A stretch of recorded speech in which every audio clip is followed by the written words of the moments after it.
Ang susunod na programa ay rated PG.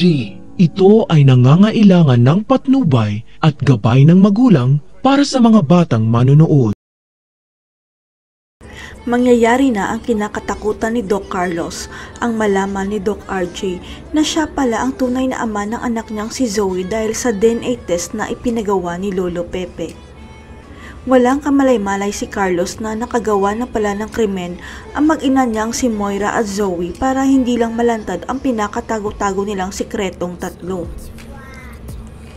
Walang awang pinukpok sa ulo ni Moira si Lolo Pepe at ginawa pa niyang kasabwat si Zoe para madala sa sikretong lugar si Lolo Pepe para hindi na ito makapagsalita pa. Nagkakanda-ugaga naman si Annalyn at Giselle sa paghahanap kay Lolo Pepe dahil hindi pa rin ito nagpapakita. Akala nila nilayasan na sila ni Lolo Pepe dahil nag-away sila ni RJ. Wala kasing ebidensya si Annalyn na si Moira at Zoe ang suspect sa pagkawala ni Lolo Pepe kahit na malakas ang pakiramdam ni Annalyn na si Moira ang salarin. Ayon kasi sa driver, si Moira at Zoe ang huling nakausap ni Lolo Pepe bago siya mawala at mas lalong kinutuban si Annalyn dahil nanghirapan ng wheelchair si Moira. Busy kasi si Carlos sa pagbabantay kay Lynette na siya lang dapat ang asikasuhin nito at isipin ni Lynette kaya pinipilit niya si Lynette na dapat magkaanak na silang dalawa. Ang pagkakaroon ng baby kasi ang naisipan na paraan ni Carlos para maging busy si Lynette at makalimutan na nito si Annalyn dahil si Carlos na ang kanyang bagong pamilya.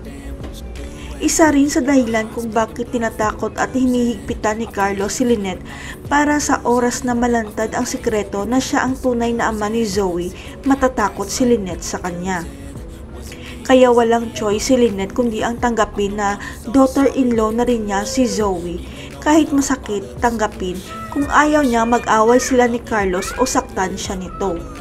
Ugali kasi ni Carlos na baliktarin ang sitwasyon para isipin ni Lynette na siya ang may kasalanan kung hindi niya matatanggap si Zoe bilang anak sa labas ni Carlos.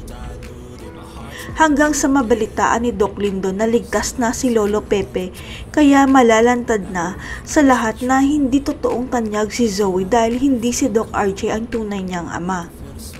Kaya dali-daling nakipagkita si Lindon kay Carlos at sinabing alam na ni Doc RJ na hindi niya anak si Zoe kaya ang susunod nito sino ang tunay na ama ni Zoe.